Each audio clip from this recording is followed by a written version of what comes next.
Growing up, my family never stayed in one place for long. Every year or so, we'd pack up our lives and move closer to wherever my dad was working next. Most of our belongings lived in boxes that never got fully unpacked before the next move came around. In 2003, when I was 8 years old, my dad found a house for $300 a month. I remember thinking it seemed too good to be true. The landlord met us outside with the keys. Before handing them over, he said something that didn't mean much to me at the time. I'm required by law to disclose that someone passed away in this house within the last 5 years. My dad just nodded and signed the lease anyway. The house had a strange feature I'd never seen before. The front door had keyholes on both sides. You literally couldn't leave without the keys, even from inside. My dad said it was an old security thing, probably from when the neighborhood was rougher.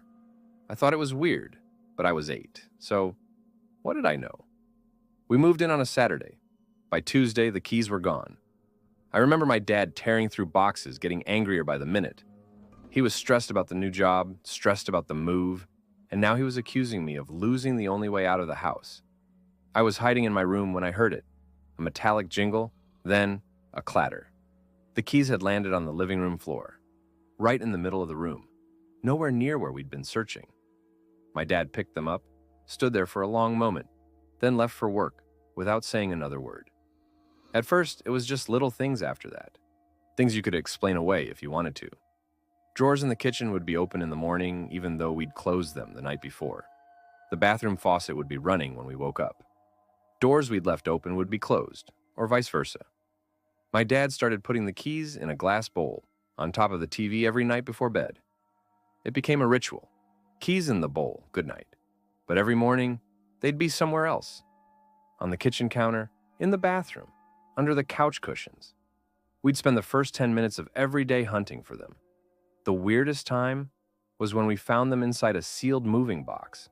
Not just inside, shoved through one of those little cardboard handle holes on the side. Like someone had deliberately threaded them through from outside the box. We actually laughed about that one. What else could we do? But then there were the sounds at night. Old houses make noise, right? That's what I kept telling myself. The floorboards would creak, the pipes would groan, normal stuff. But around 2 or 3 in the morning, something else would start. Footsteps in the hallway, heavy ones like boots on hardwood, pacing back and forth, outside our bedroom doors. I never mentioned it to my dad. He never mentioned it to me. We both just pretended we didn't hear it. Until the night I broke. I'd been lying awake for 20 minutes, listening to those footsteps pace endlessly up and down the hall. I was exhausted, frustrated. I was 8 years old and I just wanted to sleep. So I screamed into the darkness, "Stop stomping around! I need sleep, god damn it!" The footsteps stopped instantly. For 15 seconds, there was absolute silence. No creaking, no house settling, nothing. Then something came charging down the hallway toward my room. Fast, heavy, like something massive running at full speed. 3 thunderous knocks exploded against my door. Boom, boom, boom. The sound was so violent, so loud, that my dad woke up in the other room. I heard him call out, asking if I was okay, but I couldn't answer. My stomach had twisted into painful knots.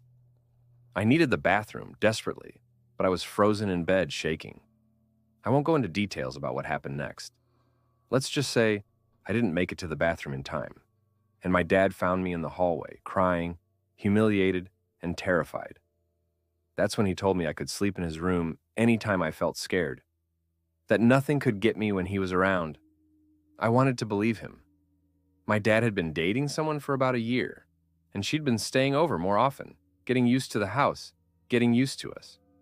One night, they had a small argument before bed. Something stupid. Dishes or laundry, I don't remember. They went to sleep angry. Around 2 in the morning, she woke up on the floor in the hallway. She told us later what happened.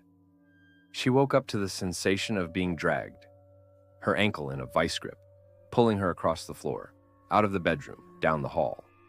She was still half asleep, trying to understand what was happening, when she finally screamed.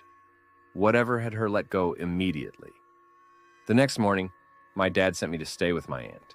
He decided to stay in the house alone to pack and find us a new place. He didn't want me there anymore. Looking back, I think he was more scared than he ever let on.